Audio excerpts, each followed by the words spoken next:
Vamos a la palabra de Dios, Efesios capítulo 4, versículo 11. El día de hoy veremos el tema número 16 de la serie Los dones del Espíritu y se titula Evangelistas para la Iglesia. Evangelistas para la Iglesia. Efesios capítulo 4, versículos 11 al 12. ¿Ya lo tiene? Ahí van llegando. Dice Efesios 4:11, y Él mismo constituyó a unos apóstoles, a otros profetas, a otros evangelistas, a otros pastores y maestros, a fin de perfeccionar a los santos para la obra del ministerio, para la edificación del cuerpo de Cristo.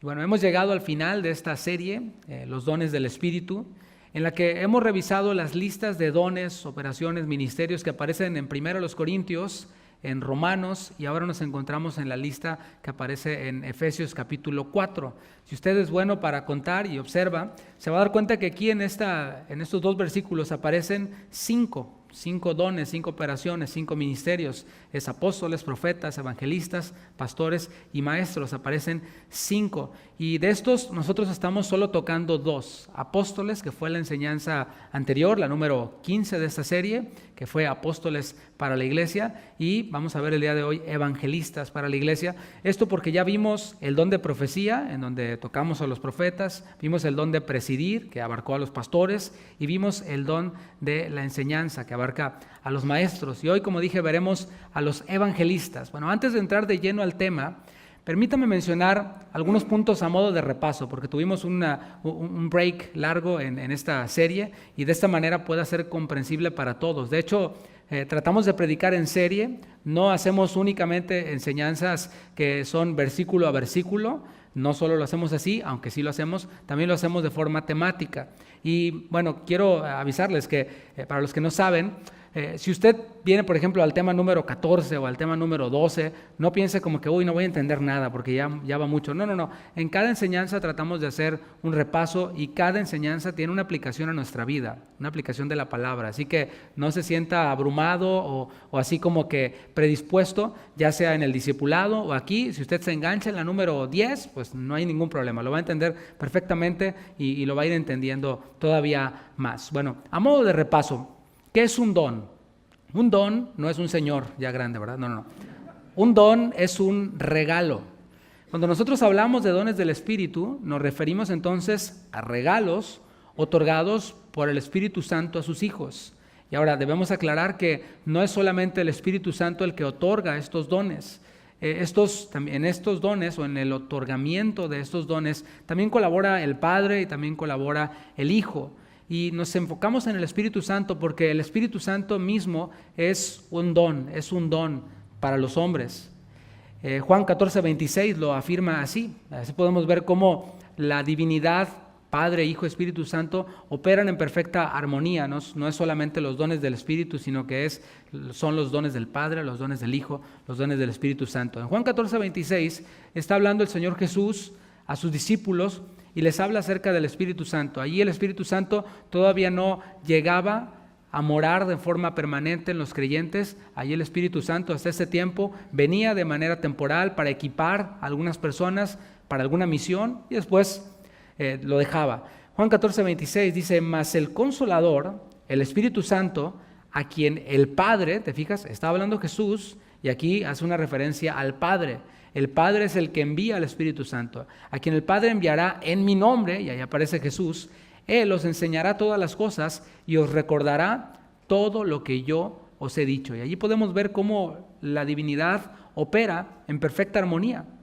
Entonces los dones se le atribuyen al Espíritu Santo. ¿Por qué? Como dije, porque el mismo Espíritu Santo es otorgado a sus hijos para realizar nuestra misión.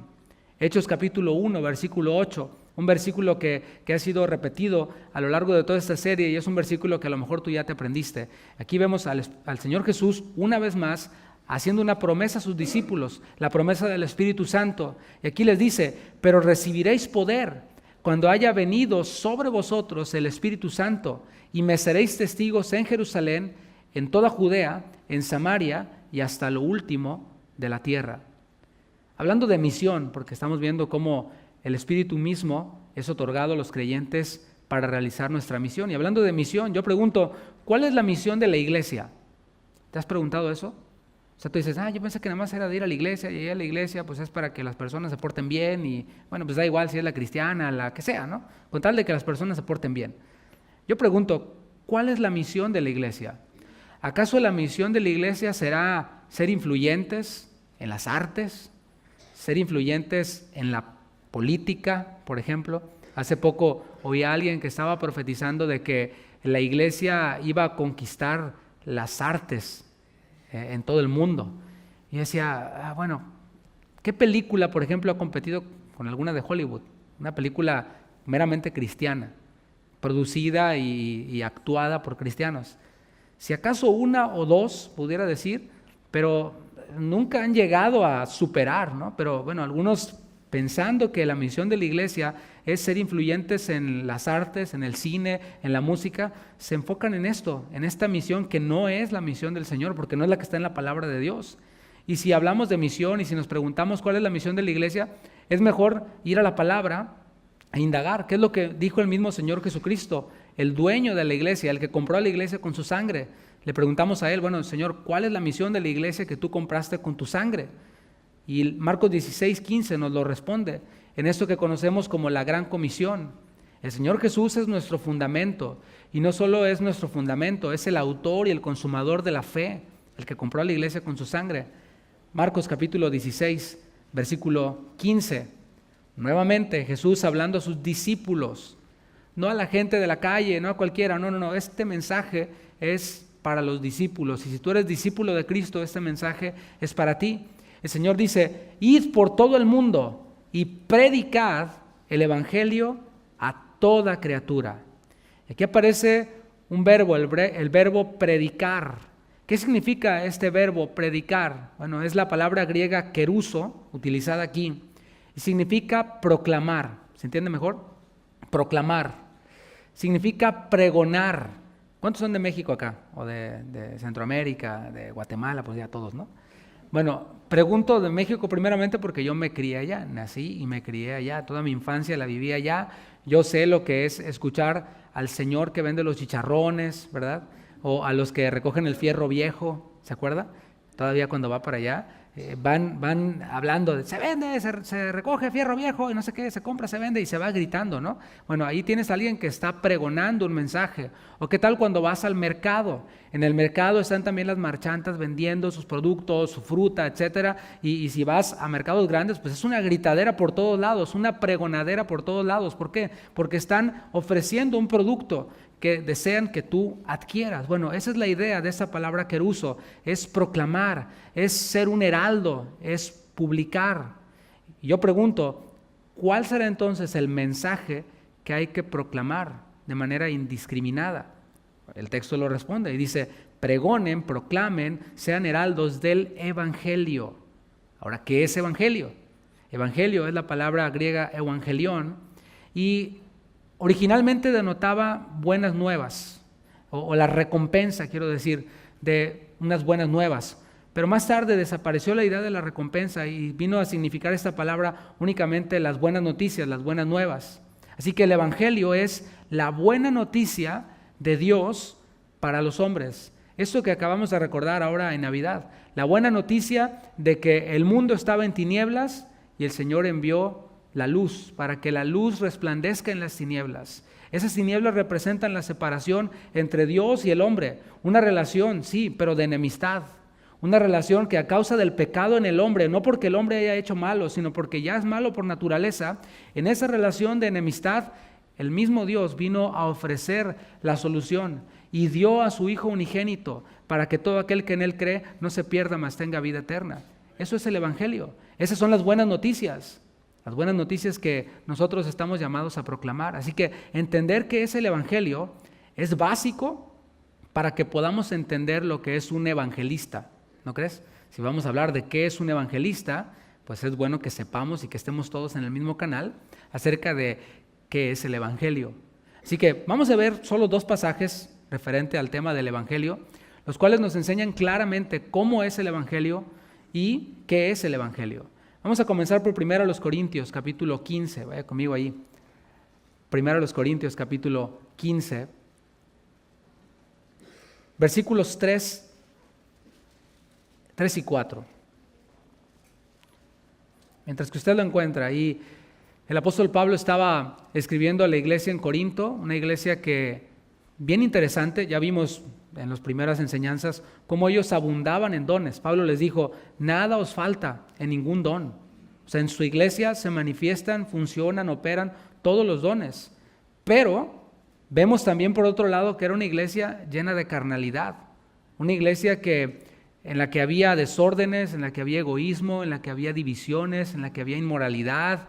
O sea, terrible el asunto. Pero el apóstol Pablo, lo que a mí me llama la atención es que no dice, no, sabes que yo renuncio, ahí nos vemos. No, él persiste enseñando a la iglesia. Él persiste poniendo orden en la iglesia a través de la palabra y a través de la autoridad apostólica que él había recibido. Y allí en el capítulo 15, ya avanzada la carta, les recuerda el evangelio. En los versículos del 1 al 3 les habla, oigan, el evangelio que yo les prediqué fue el verdadero evangelio, es lo que les está diciendo en otras palabras el apóstol Pablo. O sea, ¿por qué se comportan de esta manera si yo les prediqué el evangelio? Y lo que produce el evangelio es transformación, pero no se ve en sus vidas. Se ven muchos dones, lo cual es bueno, pero ¿qué pasa con el carácter? El versículo 3 está hablándoles del evangelio, lo está describiendo. ¿Cuál es el evangelio, Pablo? Dice que Cristo murió por nuestros pecados. No murió solamente, murió con un propósito, murió por nuestros pecados conforme a las Escrituras, ya estaba anunciado. Y es que la salvación no hubiera sido posible sin la muerte de Cristo. Allí en su muerte, Cristo pagó por nuestros pecados dando su vida en la cruz. Era el lugar que nosotros merecíamos. Versículo 4, habló de la muerte, ahora versículo 4, y que fue sepultado. O sea, la muerte de Jesús no fue algo figurado. No, fue tan real, su muerte fue tan real que fue sepultado, por cierto, en una tumba prestada por José de Arimatea. Pero no solo se quedó en el sepulcro, continuó leyendo, dice, y que resucitó al tercer día, conforme a las Escrituras. O sea, Jesús murió, fue sepultado y resucitó. O sea, los fundadores de otras religiones o los apóstoles de otras iglesias, entre comillas, están muertos, ¿sí? Están en el sepulcro, están en la tumba y van y les ponen flores y les limpian su tumba y todo, pero la tumba del Señor Jesucristo está vacía. Resucitó al tercer día y todo esto, dice el apóstol Pablo, conforme a las Escrituras, conforme a las Escrituras, conforme a las Escrituras. Ahora vamos a ver la descripción del evangelio. Hemos visto qué es el evangelio, la muerte, la sepultura y la resurrección de Jesucristo. Eso es el evangelio. Le paso un tip, ¿sí? Cuando lleguen a tocarle la puerta los que van de dos en dos, ¿verdad? Que llegan y le tocan la puerta, y algún día usted no tiene nada que hacer, les puede abrir la puerta y les dice, predícame el evangelio. Y si no dicen esto que está aquí, dígale, no eres bienvenido, porque no traes el evangelio, traes otra cosa. Y la palabra dice que todo aquel que predica otro evangelio, no le recibas ni le digas bienvenido. Así de simple. Porque es interesante preguntar a ellos y escuchar la respuesta de para ellos, ¿qué es el evangelio? Y te encuentras con un montón de respuestas que nada tiene que ver con esto. Bueno, que eso no ocurre entre nosotros, los que somos cristianos, los que tenemos el evangelio, que nos pregunten y que sepamos responder qué es el evangelio. Así que apúntalo bien, primero los Corintios 15, del 3 al 4. Bueno, eso es qué es el evangelio. Ahora, ¿cómo es el evangelio? Romanos capítulo 1, versículo 16. ¿Cómo es ese evangelio que hemos leído y que se nos ha descrito? La muerte, la sepultura y la resurrección de Jesucristo conforme a las Escrituras con el propósito de salvar a lo que se había perdido. Romanos 1:16 dice el apóstol Pablo también ahora a la iglesia de Dios que estaba en Roma. Dice, porque no me avergüenzo del evangelio, porque es poder. ¿Poder de quién? Poder de Dios. ¿Para qué? Para salvación a todo aquel que cree, al judío primeramente y también al griego. Porque en el evangelio, subraya eso, la justicia de Dios se revela por fe y para fe, como está escrito, mas el justo por la fe vivirá. Así que después de haber definido en la palabra qué es el evangelio y cómo es el evangelio, ahora sí vamos a ver qué es un evangelista. Bueno, el evangelista tiene la función de predicar las buenas nuevas de salvación al mundo perdido. Aquellos que son llamados por el Señor para desempeñar este ministerio reciben una gracia divina especial para ganar almas para Cristo. Dios les capacita a los evangelistas para llevar un mensaje que toque corazones, que redarguya conciencias y que ofrezca las respuestas que el hombre necesita. Dentro del contexto de Efesios 4, un evangelista es una persona ganada por Cristo para la iglesia. Y esto lo explicamos en la enseñanza anterior. Lo voy a repetir y voy a usar otra referencia bíblica, porque ahí en Efesios 4 está hablando de que el Señor Jesús, cuando murió, cuando fue sepultado y cuando resucitó, dice que Él descendió a las partes bajas de la tierra. Y para algunos eso es un texto muy complicado, pero mira, lo pusimos con una referencia o con un ejemplo. Es como un soldado, un general que gana una batalla y que toma los tesoros y toma a los esclavos, prisioneros de guerra, y los mete triunfantes a la ciudad de donde salió, de donde fue enviado. Está presentando allí la victoria. Bueno, estos hombres que nosotros vemos aquí en Efesios 4 son esos prisioneros de guerra que el Señor le arrebató a Satanás, que el Señor le arrebató al diablo. Isaías 53, versículo 12. Esto lo estaba leyendo el otro día y cuando pasé por ahí dije, wow, aquí está.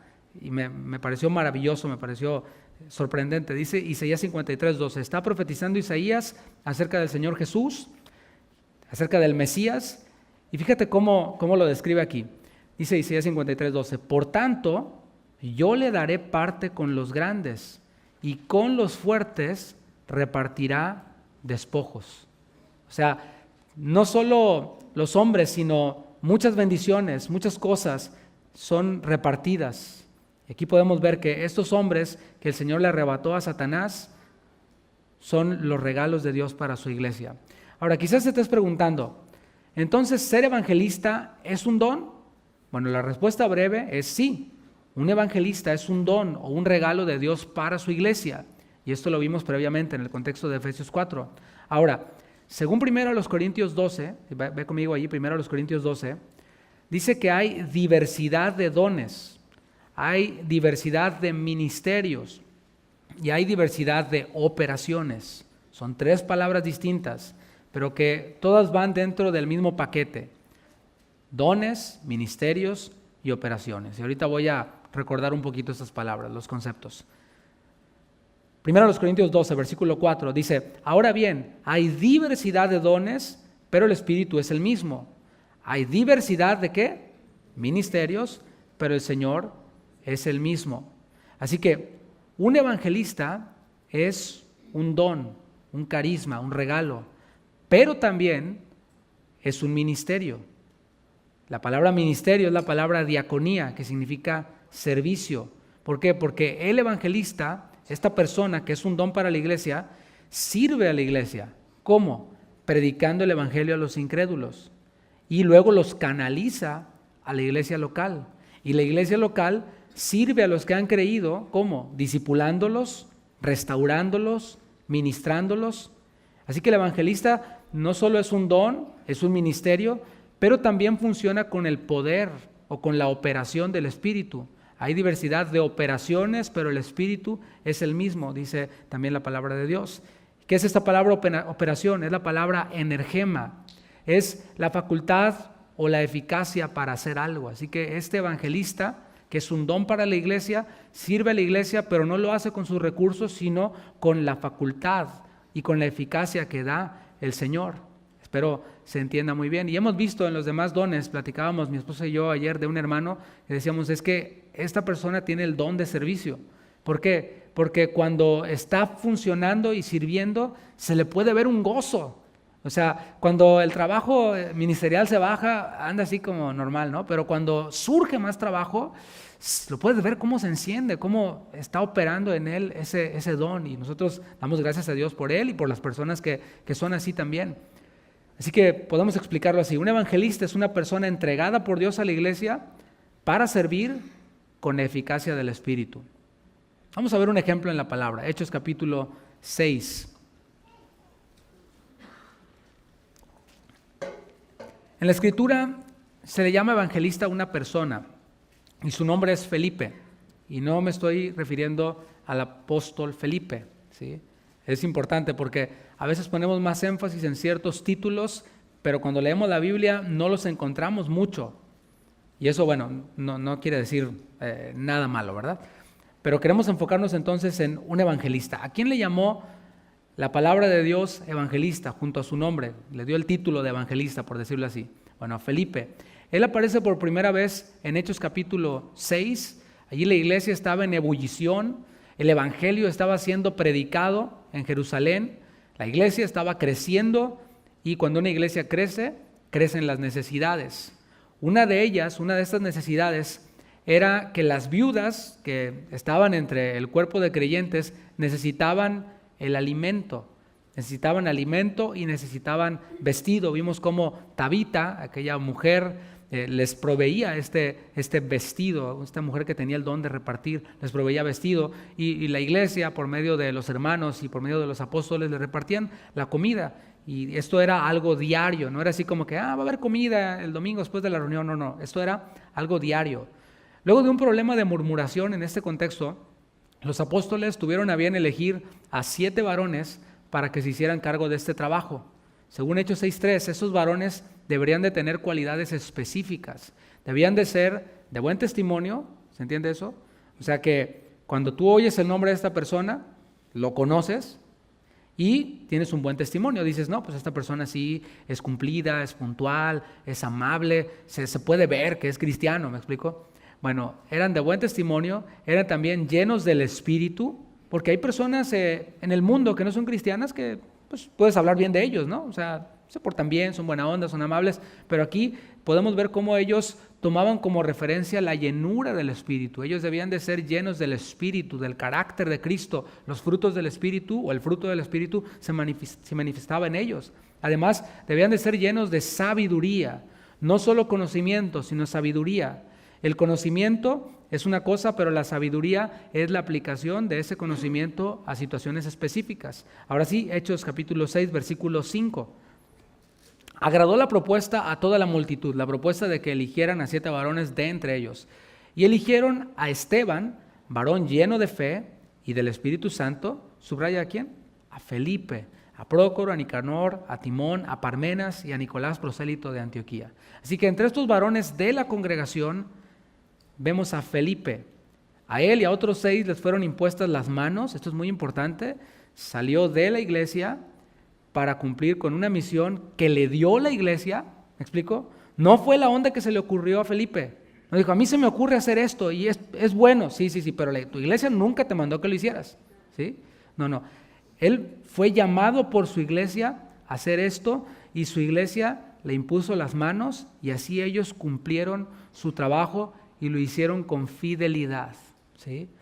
Hemos hablado toda esta serie que ya está terminando el día de hoy. Y el propósito de nosotros es que ocurra esto, que nosotros repliquemos el modelo de iglesia que vemos en el libro de los Hechos. Es el único modelo de iglesia que tenemos así tan claro, ¿verdad? Hay otros ejemplos de iglesias que podemos tomar, pero Hechos está así. Mira, así se ve una iglesia por medio de la cual explota y sale todo el evangelio a todos lados, ¿no? Así que podemos ver cómo sí deseamos que esto ocurra, pero con los principios que ocurren aquí mismo. No con cómo se hace hoy. No, es que así se hacen las cosas acá. No. Vamos a la palabra y vemos cómo todo trabajo, toda tarea ha de ser encomendada, validada, soportada, no sé qué otra palabra buscar, por la iglesia. ¿Me explico? La única forma de descubrir nuestros dones es siendo fieles en nuestra iglesia local.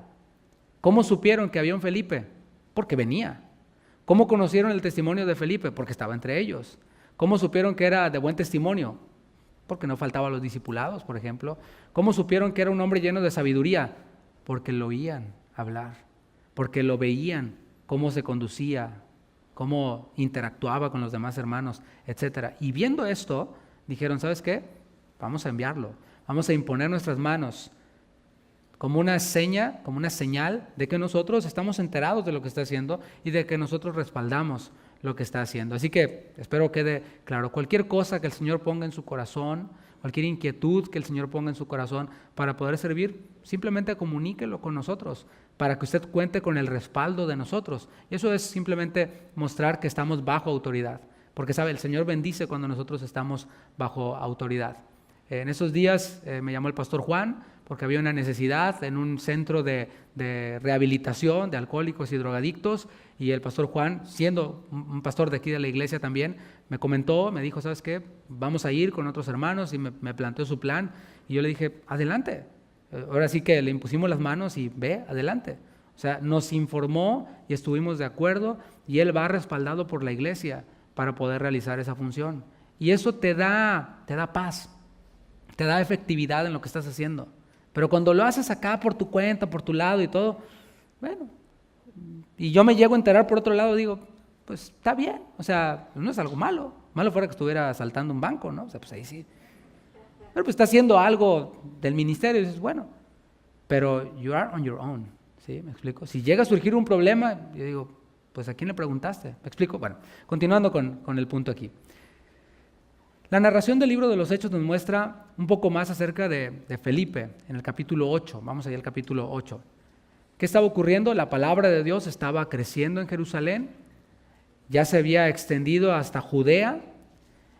De hecho, el mismo sumo sacerdote, que era enemigo de ellos, por cierto, en el capítulo 5, versículo 28, nos hizo el favor de describir qué tan efectivos estaban siendo los cristianos en su misión. Él dijo, ustedes ya llenaron todo Jerusalén con sus enseñanzas. Qué bueno, ¿no? Qué maravilloso. Que así pudieran decir en tu trabajo, ya llenaste del evangelio aquí a todos tus compañeros. Que así pudieran decir en tu familia, ya nos tienes hasta acá de todo, pura Biblia y puro evangelio. Que bueno, eso quiere decir que vamos bien. Así que era hora de ir a la siguiente región que el Señor Jesús les dijo que iban a ir. Les dijo, me seréis testigos en Jerusalén, en Judea, y luego seguía Samaria. Ya ellos habían cumplido con Jerusalén y con Judea. Para que los cristianos emprendieran el cumplimiento de su misión, no fue de manera inmediata. El Señor tuvo que darles un empujoncito, porque ya se habían quedado ahí como estancados. Cuidado cuando nos estanquemos, porque el Señor luego nos da nuestros empujoncitos. Y eso hizo con la iglesia. ¿Cómo fue este empujoncito? Bueno, el Señor permitió que un hombre, un fariseo llamado Saulo, empezara a perseguir a los cristianos. Y los cristianos empezaron a huir, pues resguardando sus vidas. Pero en esa huida ellos no iban llorando, quejándose, ay, ¿por qué a mí, Señor? Si yo, mira, ya llené Jerusalén y Judea, ¿por qué permites? No. En su huida ellos iban predicando a Jesucristo, iban cumpliendo esa gran comisión de vayan y prediquen el evangelio a toda criatura, lo iban haciendo sin distinción.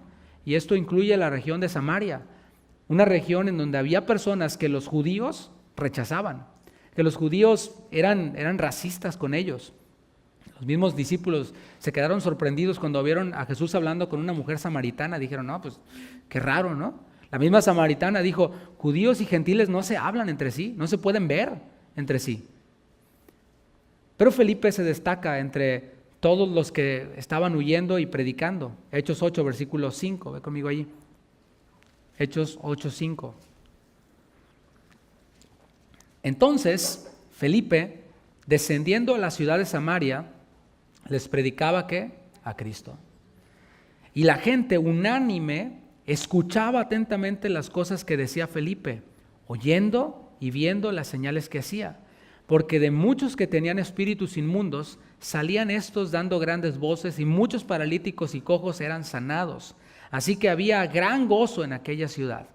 Así que de esta porción bíblica nosotros podemos extraer la descripción de un evangelista, ¿sí? Primero vemos que predica a Cristo. Luego vemos, versículo 6, que la gente escucha de forma unánime y atenta. Vemos también que ocurren señales. Eso es importante. Y el Señor Jesús lo anunció en Marcos 16, 17.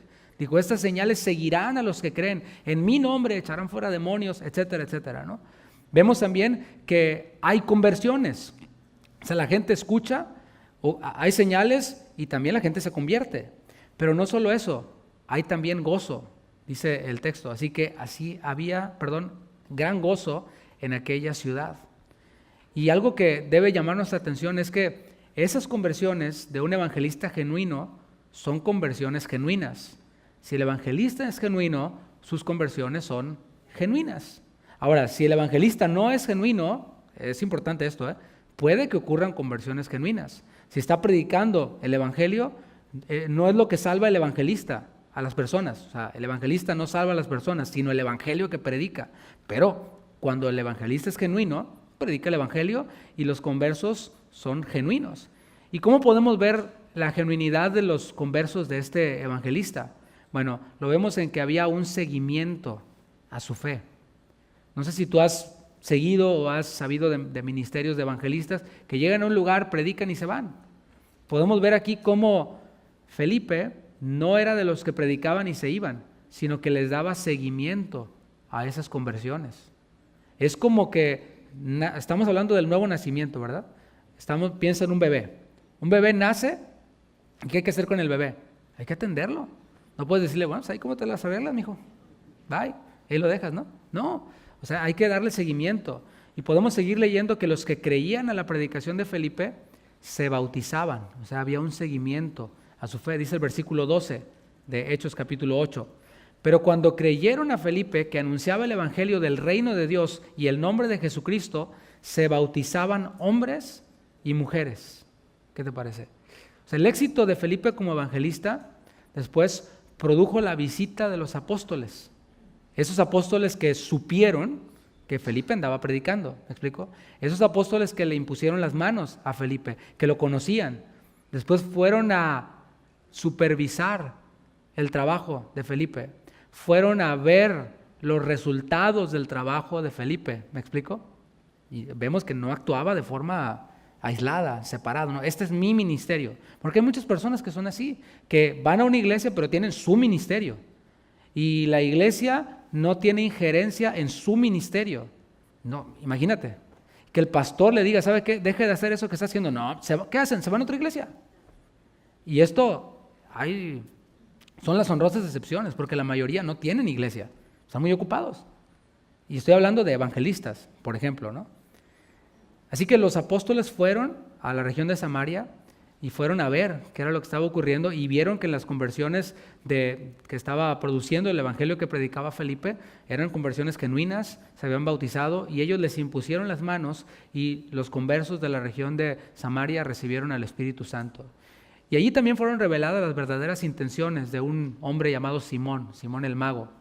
Supuestamente este Simón era de los que se había convertido, hasta se había bautizado. Bueno, ese es otro tema, ¿no? Pero en vez de quedarse allí por más tiempo, el Espíritu Santo dirigió a Felipe a otro lado. Recuerda, él ya tenía la aprobación, el respaldo de los apóstoles y de la iglesia. Así que vemos que el evangelista tiene un ministerio itinerante. Eso quiere decir que anda por varios lugares, pero lo hace bajo la sujeción de una autoridad espiritual, así como Felipe, que contaba con el respaldo de todo Jerusalén y de los apóstoles. Versículo 26 de Hechos capítulo 8, para que veamos a este evangelista siendo dirigido por el Espíritu Santo. Un ángel del Señor habló a Felipe, diciendo, levántate y ve hacia el sur por el camino que desciende de Jerusalén a Gaza, el cual es desierto. Entonces él se levantó y fue. Y sucedió que un etíope, eunuco, funcionario de Candace, reina de los etíopes, el cual estaba sobre todos sus tesoros y había venido a Jerusalén para adorar, volvía sentado en su carro leyendo al profeta Isaías. Y el Espíritu dijo a Felipe, acércate y júntate a ese carro. Mira, aquí podemos ver algo. Hay personas en las que Dios está obrando. ¿Cuántos dicen amén? Dios está obrando. De hecho, llevamos un discipulado aquí, en el cual esa era como una de las constantes enseñanzas. Dios está obrando. La pregunta es, ¿nosotros nos vamos a unir allí a donde Dios está obrando o vamos a pasar de largo? Felipe podía haber pasado de largo y podía haber seguido su camino y podía haber dicho, Señor, ¿a dónde me quieres dirigir? Y el Espíritu, ahí está el carro. Ahí está el carro. ¿A dónde, Señor? ¿A dónde? No, ahí está el carro. Bueno, él no se hizo de la vista gorda, él fue sensible. Podemos ver cómo hay personas en las que el Señor está obrando y es necesario estar en el momento apropiado para nosotros predicarles. Y eso es lo que hace un evangelista. Un evangelista está atento a la voz del Señor. no solo para oírla, sino para obedecerla, para ir hacia donde le está dirigiendo. ¿Qué hizo Felipe después de que oyó la voz del Espíritu? Versículo 30. Acudiendo Felipe, o sea, fue a donde el Espíritu le dijo que fuera. Le oyó, se acercó al carro y le oyó que leía al profeta Isaías, el que iba dentro del carro. O sea, andaba de metiche Felipe, pero dirigido por el Espíritu, ¿verdad? Oyó que estaba leyendo al profeta Isaías e inicia la conversación. Felipe le dice, ¿entiendes lo que lees? ¿Qué te parece? Estas son palabras dadas por el Espíritu, porque no habló mucho, solo hizo una pregunta, y esta pregunta va a desencadenar toda una conversación. Él recibió las palabras oportunas para abordar a este funcionario. Recuerda, no era cualquier persona, era un funcionario importante. ¿Cómo te le acercas? Bueno, el Señor le dirigió porque él iba en obediencia y recibió las palabras para poder hablar. Y a la vez, en respuesta la respuesta que podemos ver del funcionario, aquí podemos ver que él estaba listo para recibir el Evangelio. Dice el versículo 31, ¿y cómo podré si alguno no me enseñare? O sea, Dios estaba obrando en este hombre y rogó a Felipe que subiese y se sentara con él. Ahora Felipe iba a pie primero y ahora está arriba del carro de un funcionario importante. ¿Qué te parece? A un evangelista le da lo mismo si se convierte en multitudes o si solo se convierte en una persona. Aquí estamos viendo. Aquí no había cámaras, no había un estadio lleno, no, una persona. Lo que le importa a un evangelista es estar dentro de la voluntad de Dios. Eso es lo que le importa a un evangelista verdadero. Y esto es un principio para todos. O sea, no se trata de hacer grandes cosas, no. Se trata de estar en la voluntad de Dios. ¿Cuántos personajes en la palabra vemos que aparecen una sola vez y luego se desvanecen? ¿Y cuántos vemos que aparecen muchas veces y hacen grandes cosas? Bueno, ambos hicieron la voluntad de Dios y van a recibir una recompensa por lo que hicieron. Por eso digo que es un principio para todos. Versículo 32. El pasaje de la Escritura que leía era este: como oveja a la muerte fue llevado, y como cordero mudo delante del que lo trasquila, así no abrió su boca. En su humillación no se le hizo justicia, mas su generación, ¿quién la contará? Porque fue quitada de la tierra su vida. Respondiendo el eunuco, dijo a Felipe, eso es lo que leía, le dice, te ruego que me digas, ¿de quién dice el profeta esto? ¿De sí mismo o de algún otro? Por lo general, nosotros nos centramos en lo malvados que son los hombres, en lo corrupto del gobierno, en las guerras, etcétera. Pero, hermanos, hay que buscar pensar en todo lo bueno. Y yo veo pensar en todo lo bueno como pensar en que hay personas allá afuera, así como este eunuco, que están buscando al Señor, que incluso están leyendo su Biblia. Aquí tienes a un inconverso que estaba leyendo su Biblia. Y hay personas allá afuera que no asisten a una iglesia, que no son cristianos, pero que Dios está obrando en ellos y que tienen inquietud y la leen o la ven, a lo mejor la tienen por ahí y dicen, ojalá hubiera alguien que me explicara lo que dice en ese libro.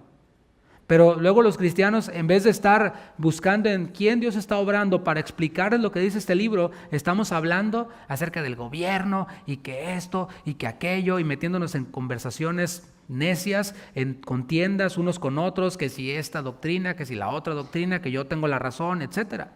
Y en internet, a la vista de todos, públicamente.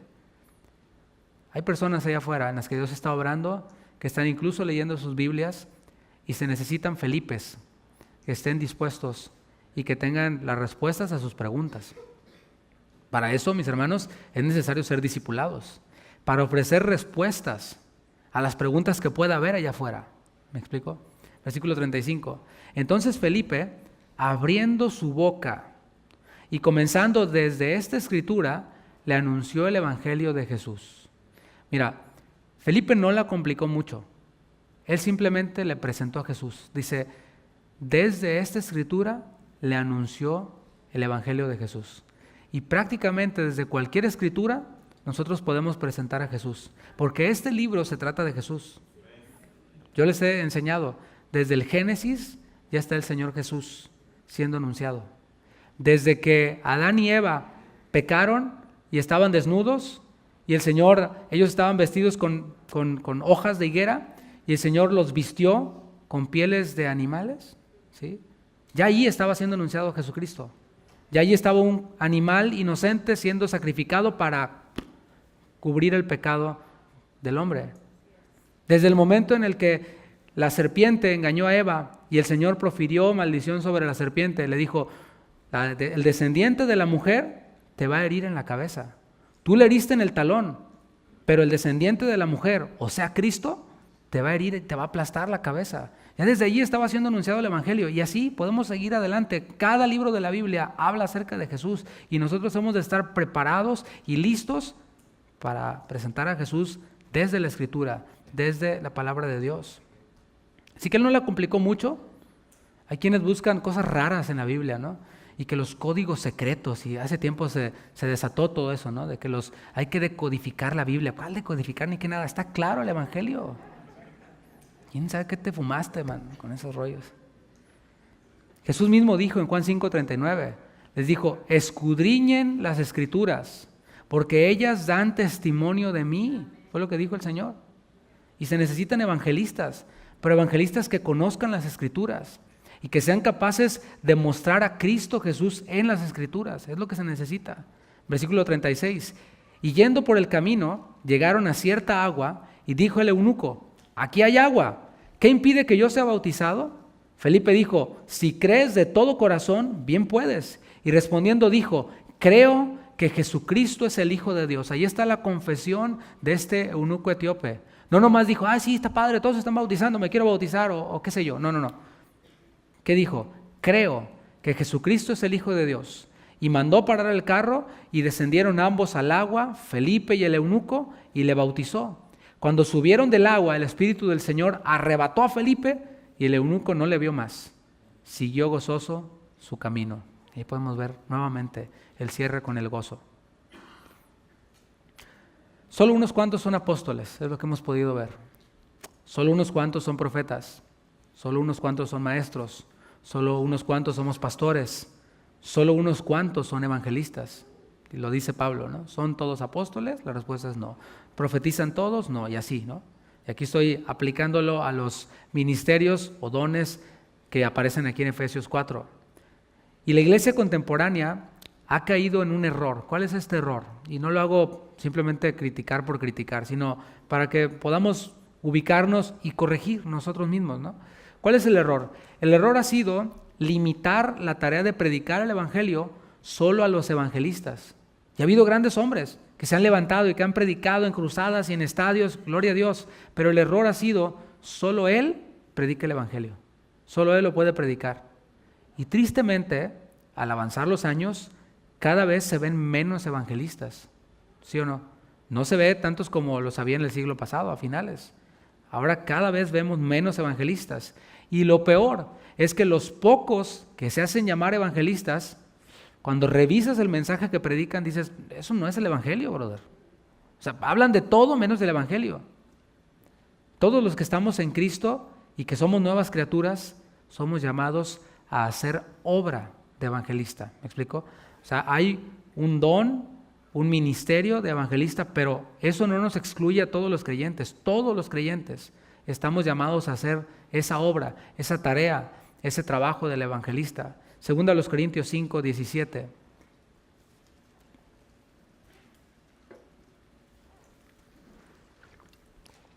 Un versículo conocido por ti y por mí.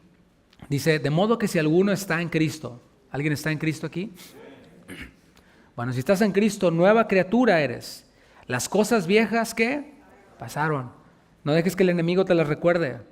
No vivas en tus cosas pasadas. Es que esto que hice yo, no, ya no estás en lo que hiciste tú. Si ya te arrepentiste, Dios te perdonó, te limpió, te santificó y ahora eres nueva criatura. Y todas son hechas nuevas. Y todo esto proviene de Dios, quien nos reconcilió consigo mismo por Cristo y nos dio el ministerio de la reconciliación. Que Dios estaba en Cristo reconciliando consigo al mundo, no tomándoles en cuenta a los hombres sus pecados, y nos encargó a nosotros la palabra de la reconciliación.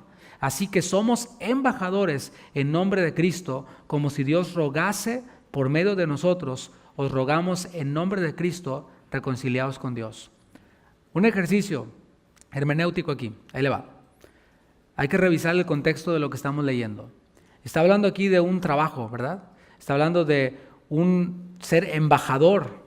Este embajador, ¿qué hace? Ruega a los hombres como si fuera Dios mismo rogando para que se reconcilien, para que el hombre y Dios se reconcilien. Ese es el trabajo. Ahora, ¿para quién es ese trabajo? Ese es el job description. ¿Quién califica para este trabajo? ¿Solo el evangelista? Leamos el contexto. Ahí está el ejercicio hermenéutico, versículo 17. De modo que si alguno está en Cristo. Así que para cualquiera que está en Cristo es este trabajo. Cualquiera que está en Cristo es un ministro de reconciliación, es un embajador del Señor. En Hechos 8:4 dice que los creyentes estaban predicando, los que estaban siendo esparcidos predicaban el evangelio por todos lados a donde pasaban. Por esto menciono esto de que el error en el que hemos caído es que solo el evangelista predica el evangelio. O decimos, ese no es mi ministerio, es que yo no puedo, es que a mí no se me da, es que, etcétera, etcétera, etcétera, ¿no? Permítame presentar una ocasión más en donde aparece el título evangelista. Vimos a Felipe, pero ahora veamos una ocasión más. 2 Timoteo capítulo 4. Y esto es bien interesante porque vemos cómo se unen un don con otro don, con el don de evangelista. No quiero adelantarme. 2 Timoteo capítulo 4, versículo 5.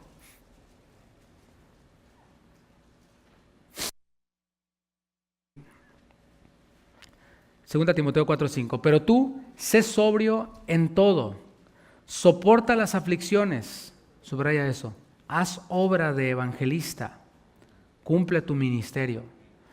Es la segunda carta a Timoteo. Pablo escribiendo a Timoteo. Timoteo era un pastor. Le dice al final del versículo 5, cumple tu ministerio. Su ministerio era ser un pastor. Pero esto, vemos en el texto que no lo excluía de hacer el trabajo de un evangelista. Por eso le dice, haz obra de evangelista. Y le da varias instrucciones. Sé sobrio en todo. Sobrio es lo opuesto de ebrio, ¿verdad? Un ebrio ve borroso, no piensa bien, es tardo, es lento, dice tonterías. Bueno, le dice, tú no seas así, tú no hagas tonterías. Como el borracho que luego se pone muy machito, y no, que ya, ¿no? O los que se ponen muy cariñosos, etcétera, ¿no? Le dice, no, tú olvídate de eso. Sé sobrio, ten dominio propio, soporta las aflicciones. ¿Cómo? Yo pensé que sirviendo a Dios iba a ser todo de viento en popa. No. Hay aflicciones, le está diciendo Pablo a Timoteo. Y Pablo mismo vivió las aflicciones. Le dice, sopórtalas, van a venir, sopórtalas. No dice, sal acá como guerrero y avenger del Señor. No, nomás aguanta, soporta. Así como el Señor Jesús resistió a Satanás en esa tentación en el desierto. Escrito está, sopórtalas. Pero luego le dice, haz obra de evangelista y así cumplirás tu ministerio. ¿Por qué era necesario que el pastor Timoteo hiciera obra de evangelista? ¿Por qué sería necesario? O sea, se supondría que cada uno debería de funcionar en su carril, ¿no? Por aquí va el apóstol, por aquí va el profeta, por aquí va el evangelista. Pero ¿por qué vemos aquí al pastor ya siendo llamado a hacer obra de evangelista y siendo llamado por el Espíritu? Porque el Espíritu Santo inspiró a Pablo para escribir esto. Bueno, el contexto de 2 de Timoteo capítulo 4 nos responde por qué era necesario que el pastor hiciera obra de evangelista. Dice el versículo 1, 2 Timoteo 4, te encarezco delante de Dios y del Señor Jesucristo, que juzgará a los vivos y a los muertos en su manifestación y en su reino. O sea, aquí Pablo le está haciendo un solemne llamado a este joven discípulo llamado Timoteo. El compromiso que iba a hacer Timoteo, al cual estaba llamando Pablo, no era con él. O sea, no le está diciendo, Timoteo, yo soy Pablo, tú me debes respeto. No. Le dice, mira, yo me hago un lado y te dejo a ti y a Dios. Y no solo los pastores hemos de pensar así, que nuestro trabajo lo hacemos delante de Dios. No. Todos los creyentes y en todo lo que hacemos, Dios está delante de nosotros. Pero aquí lo hace para resaltar la importancia. Este compromiso, decía, que tenemos todos, seamos pastores o no, todos estamos delante de Dios, nuestra vida entera está delante de Él. Y luego también plantea la realidad de la manifestación de Cristo en su segunda venida. O sea, hemos de vivir a la luz de que estamos delante de Dios, pero también a la luz de que Cristo puede volver en cualquier instante. Nomás oye un amén. Y que dices, no, todavía tengo mucha ropa que lavar. Ya, hay que se quede, ¿verdad? Si vivimos a la luz de esas dos realidades, nuestra vida va a ser distinta, ¿no crees? O sea, si realmente creyéramos que estamos delante de Dios en todo lo que hacemos, el cristianismo de muchos sería diferente, ¿no crees? El cristianismo que mostramos al mundo sería diferente. El tema es de que dividimos cosas y hacemos acepción de Dios. Aunque Dios no hace acepción de personas, nosotros hacemos acepción de Dios. Y decimos, en esto Dios no me está viendo. Esto me encargo yo. Y esto lo hago así como lo hacen todos, etc. Si viviéramos a la luz de que Cristo va a volver en cualquier instante, otra cosa sería, ¿sí? Por ejemplo, te van a tomar una foto. ¿Qué haces? Te pones en pose, ¿verdad? ¿Sí? Te pones en pose para salir bien en la foto. Porque no quieres, cuando están todos, a ver, pónganse, y van a tomar la foto, no estás haciendo poses en las que no te gustaría que te agarraran, ¿verdad que no? No te estás picando la nariz, ¿verdad que no? Cuando te van a tomar una foto. Pues no quieres salir así en la foto. Bueno, ¿cómo quieres que te encuentre el Señor cuando venga? O sea, cuando venga el Señor, yo quiero que me encuentre trabajando en su obra. Y mientras más juegas, más oportunidades tienes de ganar, ¿verdad? O sea, mientras más sirvo, mientras más trabajo en su obra, pues más posibilidades hay de que cuando Él venga me encuentre trabajando. Pero si trabajo palabra del Señor allá una vez al año, hay pocas posibilidades, ¿no? Por eso Pablo decía, y esto le da todo el sentido a lo que decía Pablo, yo mismo me gastaré, aunque amándoos más he amado menos, gastaré de lo mío y yo mismo me gastaré. O sea, yo vivo para el Señor. Vivo para Cristo, para mí el vivir es Cristo. Y por esto le está diciendo Pablo a Timoteo, el Señor va a volver por segunda vez. Y en esta segunda venida del Señor van a pasar dos cosas. Los incrédulos van a ser juzgados. O sea, su condenación va a ser afirmada, ¿me explico? Es como alguien que ya lo declararon culpable, ¿sí? O que lo encontraron en el delito y que está esperando solamente ser juzgado. Aunque pagó un bond y anda libre, pero tarde o temprano se va a presentar delante del juez y le va a decir culpable, ya nada más le van a poner sus esposas, su trajecito anaranjado y para adentro, ¿sí? Eso es lo que va a ocurrir. Los incrédulos van a ser juzgados, pero también, dije que dos cosas, la otra cosa es que las obras de los verdaderos creyentes van a ser pasadas por fuego, van a ser probadas, van a ser pasadas por el control de calidad. No sé de qué otra manera explicarlo. En mi último trabajo, antes de estar de tiempo completo en el ministerio, había un departamento de control de calidad. Gracias a Dios yo no trabajaba ahí, ¿verdad? Pero ahí se revisaba todo. Y antes de que saliera el producto, de que fuera enviado el producto, se tomaba un control de calidad. Y de pronto llegaban personas así de sorpresa para cerciorarse de que todo estaba funcionando bien. Bueno, las obras de los creyentes van a ser pasadas por el control de calidad. Esto hice, ok, pásalo. Y el fuego la va a probar, se quemó. Era pura madera en hojarasca, no sirvió. Mira, esta sí permaneció. Esta fue hecha con oro, con plata, con piedras preciosas. Y esto es toda una enseñanza que hemos visto y que veremos también más adelante. Versículo 2. Después de ponerlo delante de Dios, después de ponerlo delante de la realidad de que el Señor va a venir, de que estamos delante de Él, dice que prediques la palabra, que instes a tiempo y fuera de tiempo, redarguye, reprende, exhorta con toda paciencia y doctrina. Así que el llamado de Timoteo era a predicar la palabra. Es lo que hace un pastor, ¿sí? O sea, la tarea principal de un pastor es predicar la palabra. Hay otras cosas, no es la única tarea. Ojalá, ¿verdad, Juan? Ojalá fuera la única tarea, predicar la palabra. Pero hay muchas otras cosas más detrás de predicar la palabra. Y de verdad, no lo digo a manera de queja, sino lo digo con gozo, porque algunos piensan, no, pues qué padre. Así yo también quisiera ser pastor, nomás te paras ahí y dices algo. No, o sea, es un montón de cosas y los pastores somos como los doctores, literal. O sea, no tenemos hora de entrada, hora de salida, siempre estamos en llamado. Siempre, a cualquier hora puede sonar el teléfono y hemos de estar ahí para los miembros de nuestra iglesia, ¿no? O sea, no para cualquiera, para los miembros de nuestra iglesia. Así que el llamado era a predicar la palabra y a predicarla con insistencia, con insistencia, con insistencia. Y otra vez, pues sí, otra vez, hermano. Decía Pablo, a mí no me es molesto repetirles las mismas cosas, porque nomás hay una Biblia, hermanos. Y si yo le voy a hablar de Abraham, pues no, Abraham fue llamado de Ur, o sea, es la misma historia, ni modo que le cambie. ¿Sí? Si vamos a hablar de Noé, si vamos a hablar de Moisés, o sea, es lo mismo, son las mismas cosas. Y es el mismo pan. No caigamos en el error del pueblo de Israel, que decía, otra vez lo mismo. ¿Qué es esto, maná? Otra vez. No, queremos carne, queremos cebollas, queremos ajos. No. Comámonos la palabra y va a ser repetido lo mismo, las mismas cosas, con insistencia. Fue llamado a hacerlo en todo momento, no solo para Timoteo, no solo para los pastores, para todos. Debemos de aplicar la palabra de Dios en todo, y que está bien, ni modo que nuestros hijos nos digan, otra vez papá, es que pura Biblia tú. Pues sí, es que vivo a Cristo.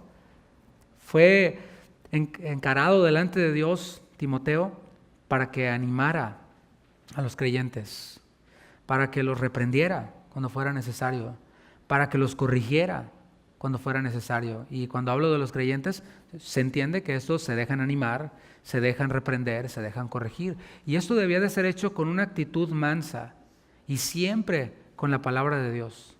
Esa es la fórmula. Ahora vamos a leer por qué se vuelve necesario que el pastor haga obra de evangelista. Eso era solo el contexto. Versículo 3. ¿Por qué?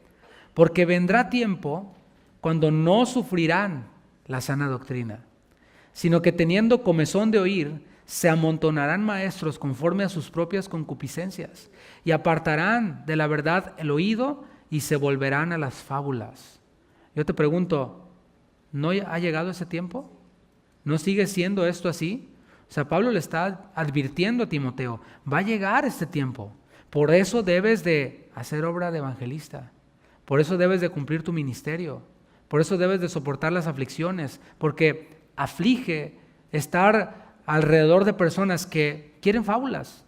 Es lo que quieren. Que quieren un evangelio adaptado a su medida. Que quieren oír cosas que confrontan a otros, pero que no les confrontan a ellos mismos. Estos tiempos han llegado. Muchos ya no toleran escuchar las sanas palabras del Señor Jesucristo. Les resulta más fácil cambiarse de iglesia. Prefieren que les hagan sentir bien. Y entiéndeme, no estoy hablando de que la predicación de la palabra es puro garrotazo. No. O sea, obviamente dice, lo cantábamos hace rato, su palabra es más dulce que la miel. Es lámpara a nuestros pies, es lumbrera a nuestro camino. Sí, es dulce, pero también tiene su parte amarga. Porque tiene el propósito de formarnos. Y cuando estás formando a un niño, pues tienes que decirle cosas que no quiere oír. Cuando estás formando a un niño, tienes que darle alimentos que no le van a gustar. O sea, si le pones el brócoli y le pones una hamburguesa doble con queso, o sea, obviamente va a escoger la hamburguesa y las papas fritas. Pero ¿qué es lo que le nutre? Pues no me gusta, pues te lo comes, bro. O sea, te lo hago en licuado o te lo hago en puré, en papilla, no sé, pero te lo vas a comer. Ahí le estoy pasando el secreto, la receta del pastor, ¿no? Se los doy en licuado a veces, se los doy a veces cocido, a veces horneado, pero es el mismo brócoli, ¿no? Bueno, hay quienes prefieren que les hagan sentir bien, que alimenten sus deseos carnales. ¿Qué quieres lograr este año? Sí, lo vas a lograr, lo vas a conseguir y todo va a estar bien y van a caer tus enemigos y todo este rollo, ¿no? Eso me hace sentir bien. ¿Por qué? Porque no me confronta con mi pecado. Porque puedo alcanzar mis sueños y mis metas sin tener que cambiar mi vida oculta o mi pecado oculto. Eso le agrada a muchos. Por eso el internet está lleno de maestros, entre comillas. Pero maestros no de la palabra, sino de cuentos, de chismes. Hay unos que dices, ¿esto ya es la oreja cristiana? ¿O el ventaneando cristiano? ¿O el, no sé, qué programa de chismes haya? O sea, ahí está hablando, no, ¿qué tal pastor hizo esto? ¿Qué tal pastor hizo aquello? ¿Y qué es esto? De chismes, de filosofías disfrazadas de piedad. De eso está lleno el internet. Estamos en tiempos en donde los evangelistas tienen que aparecer. Al menos yo es lo que veo en la palabra. Y es lo que yo espero que ocurra. Que en este año 2023, y no lo estoy poniendo a manera de profecía y diciendo en el 2023 van a levantarse evangelistas. No, o sea, no lo estoy diciendo a manera de profecía. Estoy diciendo lo que yo deseo, lo que yo le pido al Señor, porque lo veo en su palabra. Yo estoy pidiendo algo conforme a su palabra. Así que yo le pido al Señor y yo deseo que en este año 2023 se levanten evangelistas. Y cuando uso esta palabra levantarse lo hago deliberadamente porque muchos estamos allí cómodamente sentados, esperando a ver cuándo me suben al grupo de alabanza. Solo por poner un ejemplo, ¿no? Vamos a suponer que sí cantas precioso, eres Pavarotti, así, tremendo, ¿no? Pero ¿qué si el Señor te quiere mandar de evangelista? ¿Le vas a reclamar a Él? No, me explico, o sea, aquí estamos hablando no de hacer lo que a mí me gusta, sino de lo que el Señor quiere que yo haga. Y eso surge muchas veces a través de la necesidad, volviendo con Felipe.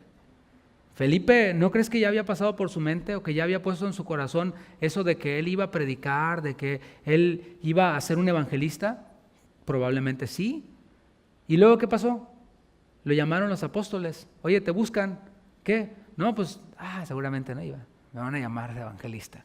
No, bro, para servir a las mesas de las viudas. Ahí están las viudas, te va a tocar un día. Ahí está la viudita, échale un poquito más. Está bien. Ahí estaba Felipe, siendo fiel, siendo fiel. Espero puedas hacerle la aplicación a tu vida.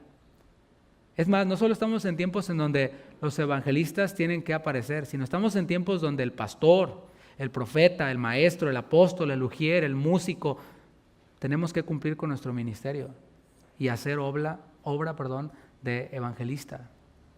Así que para concluir, mis hermanos, hemos aprendido en esta serie que los dones del Espíritu tienen el propósito de edificar a la iglesia, de fortalecerla. Y edificar es sinónimo de construir, hemos visto, de capacitar, de preparar. Y esa tarea es de Jesucristo. Él mismo dijo en Mateo 16 que Él mismo iba a edificar su iglesia. Entonces tú dices, ¿y qué función hacemos nosotros? Bueno, ahí está la maravilla, que a Él le place usarnos a nosotros, a vasos que somos frágiles, vasos de barro, dice el apóstol Pablo, para que Él mismo por medio de nosotros edifique, fortalezca a su iglesia. Lo hace por medio de su Espíritu, repartiendo dones a los creyentes. Así que el evangelista edifica la iglesia, predicando eficazmente a Cristo y trayendo a los convertidos a la iglesia para que estos nuevos creyentes sean discipulados por nosotros, sean fortalecidos por nosotros. Y también trabaja de la mano con aquel que tiene este ministerio apostólico, también de plantar una nueva iglesia. El evangelista hace este trabajo de discipular de manera inicial y luego viene el que tiene el ministerio apostólico a darle seguimiento y a organizar la plantación de esta nueva iglesia y a dejar a un pastor allí. Espero vea cuál es la secuencia. Ahora, de estos nuevos convertidos van a salir otros evangelistas que hagan lo mismo. Van a salir otros que tengan el ministerio apostólico que hagan lo mismo. ¿Y qué crees? A lo mejor dices, wow, no es nada nuevo. Así es como llegamos aquí. Eso hicieron los primeros cristianos. El tema es de que luego nos desviamos a hacer otras cosas y ahora vamos a hacer conciertos, ahora vamos a ser youtubers y ahora vamos a hacer el show del potrillo y la mairita y quién sabe qué rollos. Y se ríe porque lo ve.